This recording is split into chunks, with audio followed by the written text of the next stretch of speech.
राधे राधे दोस्तों, आज की कहानी है मजबूरी का सौदा। रामपुर गांव में इतनी तेज बारिश होती है कि गांव के गांव बह जाते हैं। अब वहां के सभी लोग आपस में बात करते कि अब हम क्या करेंगे, हमारा तो सब कुछ बह चुका है। और जो कच्चे घर थे वो तो बिल्कुल बह गए थे, उनका तो कुछ अता पता भी नहीं था। और जो पक्के मकान थे इस तरीके के बारिश में वह भी टूट टूट कर गिरने लगे थे। अब सभी लोग बहुत परेशान होकर बोले कि अब हम लोग ऐसा करते हैं, इस गांव को छोड़कर कहीं दूसरे गांव में चले जाते हैं, नहीं तो यहाँ पर हम सभी लोग मारे जाएंगे। और वह धीरे धीरे करके अपना सामान बांधते और वहाँ से निकलने लगते हैं। उन्हीं में एक जग्गू नाम का आदमी था। वह भी अपनी पत्नी से बोला कि तुम ऐसा करो, आज रात में सारा सामान बांध लो और हम लोग यहाँ से कहीं दूर निकल जाएंगे, नहीं तो इस बारिश में सभी लोग मारे जाएंगे। उसकी पत्नी रात में सारा सामान बांध लेती है और सुबह होते ही सब लोग वहाँ से निकल जाते हैं। चलते चलते काफ़ी देर हो जाती, वह दोनों लोग एक पेड़ के नीचे बैठ जाते हैं और वो दोनों आपस में बात करते हैं कि सुनीता, तुमने घर का सारा सामान और गहने रुपए पैसे बांध लिए थे। वह बोली, हाँ, मैंने ज़रूरत का सारा सामान बांध लिया था और रुपए गहने भी रख लिए थे। इतने में एक चोर इनकी सारी बातें सुन लेता है और आकर वहाँ पर बोलता, देखो, मैंने तुम्हारी सारी बात सुन ली है और चुपचाप गहना जेवर रुपए पैसे सारे हमको दे दो, नहीं तो तुम लोगों को जान से मार डालेंगे। तभी वह जग्गू डर जाता है और डर के मारे सारा सामान दे देता है। वह चोर सारा सामान लेकर चले जाते हैं। अब उसकी पत्नी कहती कि अब हम क्या करेंगे, हमारा तो सारा सामान चला गया है। अब हमारा कोई भी सहारा नहीं है, ना तो हमारा कोई रिश्तेदार है जो हमें कोई साथ दे सके। तभी उसका पति कहता है जग्गू कि तुम परेशान मत हो, हमारा एक दोस्त है और चलो हम उसी दोस्त के पास चलते हैं, वह शायद मेरी कुछ मदद कर दे। वह रात को ही निकल जाते हैं और अपने दोस्त के यहाँ पहुँचते हैं और कुंडी खटखटाते। तभी उसका दोस्त आता और कहता, भाई तुम यहाँ पर कैसे? फिर वह अपने सारे हालात उसको बता देता है। तभी फिर वह कहता, तुम परेशान मत हो, यहाँ पर निश्चिंत होकर रहो, जब तक तुम्हें कोई काम नहीं मिल जाता तुम यहाँ पर रह सकते हो। वह दोनों अंदर आ जाते और खाना खाकर आराम से सो जाते हैं। सुबह होती तो दोस्त की पत्नी बोलती है कि तुम इन लोगों को बहुत जल्दी यहाँ से रफ़ा दफ़ा करो, हमने इनका ठेका नहीं लिया है जो हम इन्हें यहाँ पर रखें। आजकल की महंगाई में तो अपना खर्च भी चलाना मुश्किल होता है और इन लोगों को बैठाकर कौन खिलाएगा। उसका पति कहता, तुम ऐसे क्यों कह रही हो, अगर ये हमारे साथ घटना घट जाए तो हम फिर कहाँ जाएंगे। वह कहती, देखो, हमें इन बातों से कोई मतलब नहीं है, तुम इन लोगों को बहुत जल्दी यहाँ से रफ़ा दफ़ा कर दो, नहीं तो मैं इन लोगों से कह दूंगी कि तुम लोग अपना कहीं और इंतजाम कर लो। तभी जग्गू और उसकी पत्नी ये सब बातें सुन लेते हैं और वो दोनों बेचारे वहाँ से निकल जाते हैं।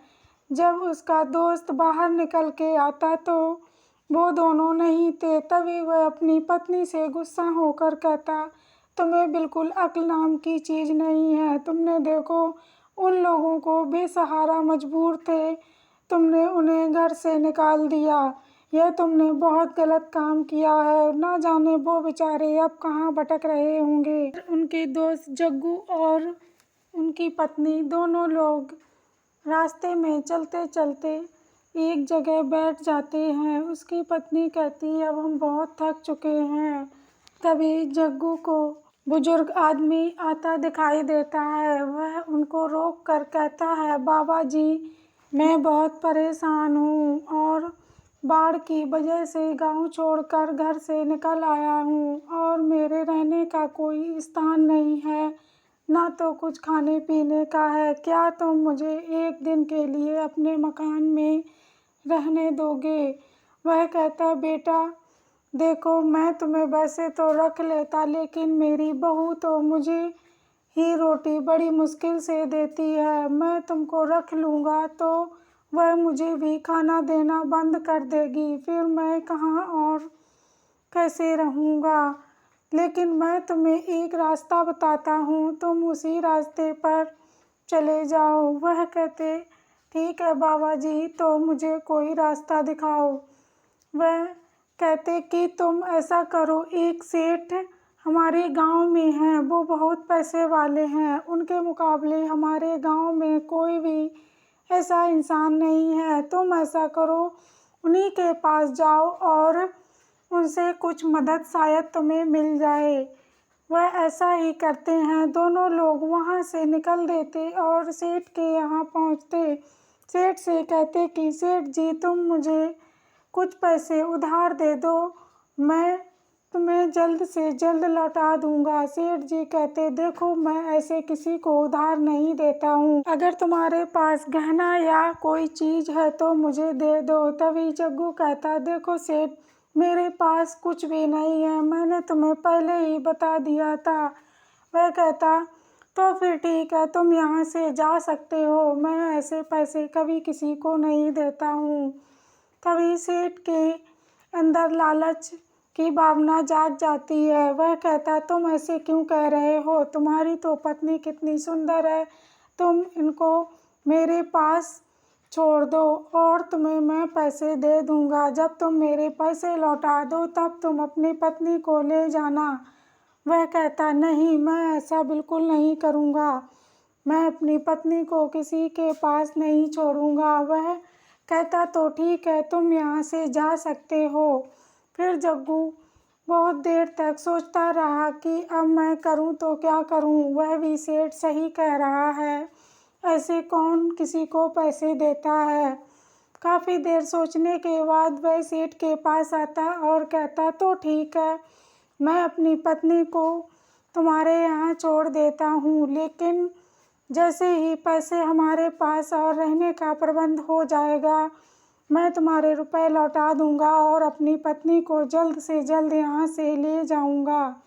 सेठ कहता, अब बात तुमने ठीक की है, तुम यहाँ से यह रुपए लेकर चले जाओ और आराम से अपना व्यापार चालू कर लेना। जब तुम्हारे पास पैसे हो जाएं तो अपनी पत्नी को यहाँ से ले जाना। तुम्हारी पत्नी मेरे पास अमानत के तौर पे है और तुम बिल्कुल चिंता मत करना।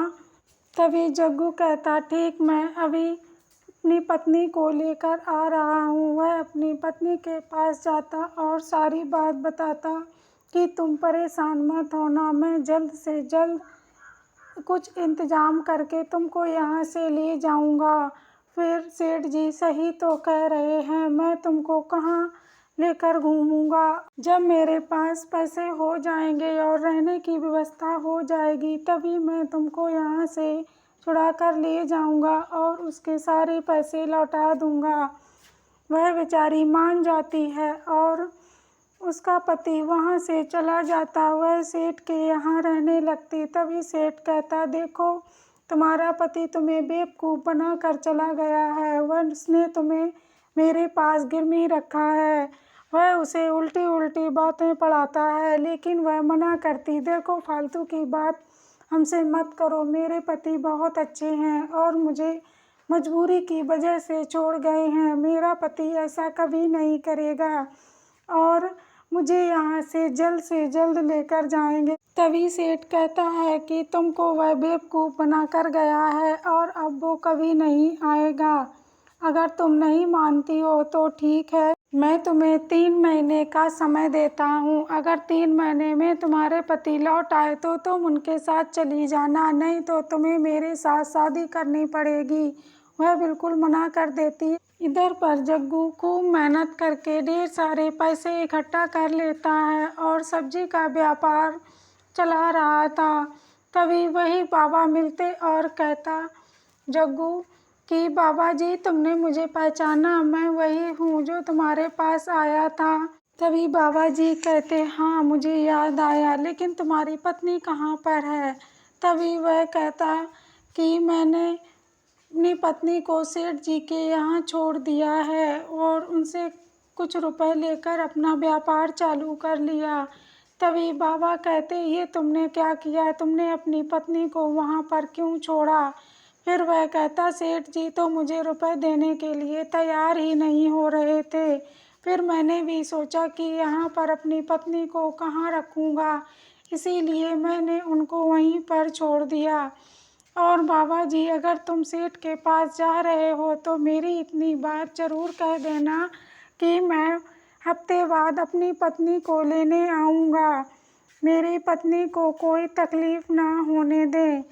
बाबा कहते, ठीक है, मैं उधर जाऊँगा तो ज़रूर बात पहुँचा दूँगा। सेठ के पास जाते बाबा और उनको जग्गू की सारी बात बता देते हैं। अब तो सेठ को बहुत ज़ोर से झटका लगता है कि ये तो वापस अपनी पत्नी को लेने आ रहा है। तभी उसके दिमाग में खुरापाती दौड़ जाती है और वह कहता, देखो, मैं यह कभी नहीं होने दूंगा, उसकी पत्नी से उसको कभी नहीं मिलने दूंगा और मैं उससे कुछ ना कुछ बहाना करके यहाँ से वापस कर दूंगा।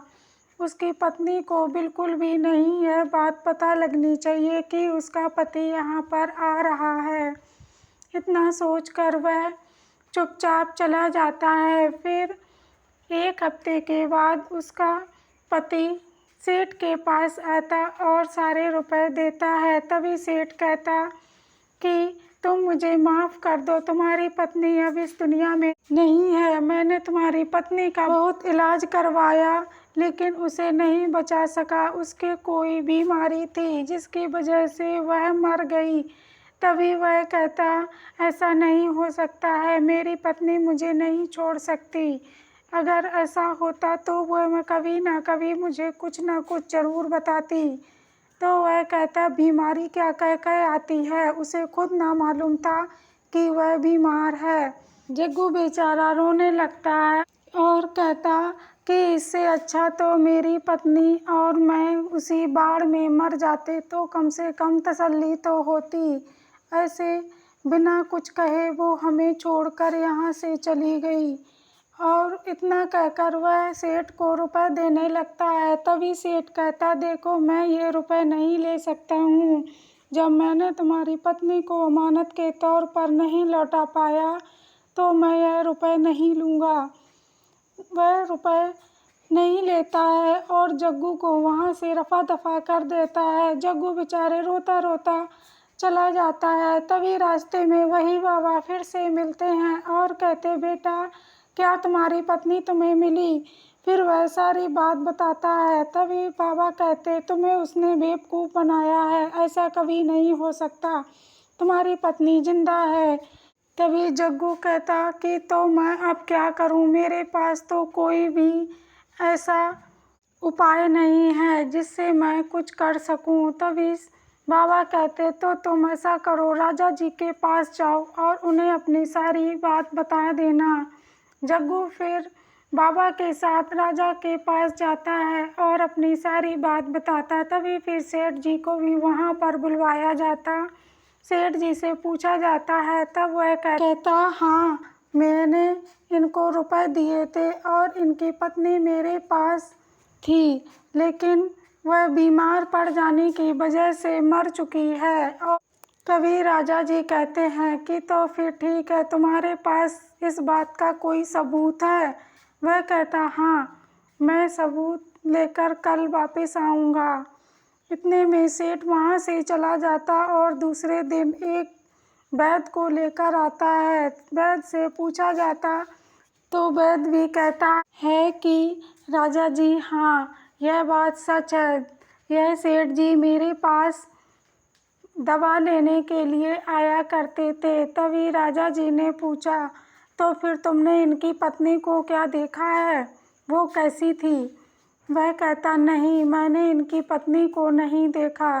तभी राजा जी बात पकड़ लेते हैं और उसको धमकाने लगते हैं कि जब तुमने इनकी पत्नी को देखा ही नहीं है तो तुमने कैसे दवा दे दी? इसका मतलब तुमने उसकी पत्नी को मार डाला है और मैं अब तुमको कारावास में बंद कर दूंगा। तभी वह डर कर वैद्य बोलने लगता है कि सेठ जी ने मुझे कुछ रुपए दिए थे और कहा था कि तुम ऐसे बोल देना जाके, और मैंने बोल दिया, मेरी इसमें कोई भी गलती नहीं है। तभी फिर सेठ की बारी आती है। सेठ बुरी तरीके से डर जाता है और कहने लगता कि राजा जी मुझे माफ़ कर दो, मुझसे सबसे बड़ी गलती हो गई। इनकी पत्नी जिंदा है, मैं लालच में आ गया था, इसीलिए इनकी पत्नी को अपने पास रख लिया और शादी की सोचने लगा था। तभी राजा ने कहा, तो जाओ और इनकी पत्नी को हमारे पास लेकर आओ। सेठ जल्दी से जाकर उसकी पत्नी को वापस लेकर महल में आता है तो वह देखकर अपने पति को खुश हो जाती है और अपने पति के गले लग जाती और राजा जी सेठ जी को कारावास में डलवा देते हैं। तो दोस्तों, कैसी लगी ये कहानी? अगर अच्छी लगे तो कमेंट में हमें ज़रूर बताना और ऐसी कहानी सुनने के लिए मेरे साथ जुड़े रहना। कल फिर मिलेंगे एक नई कहानी के साथ। जय श्री राधे कृष्णा।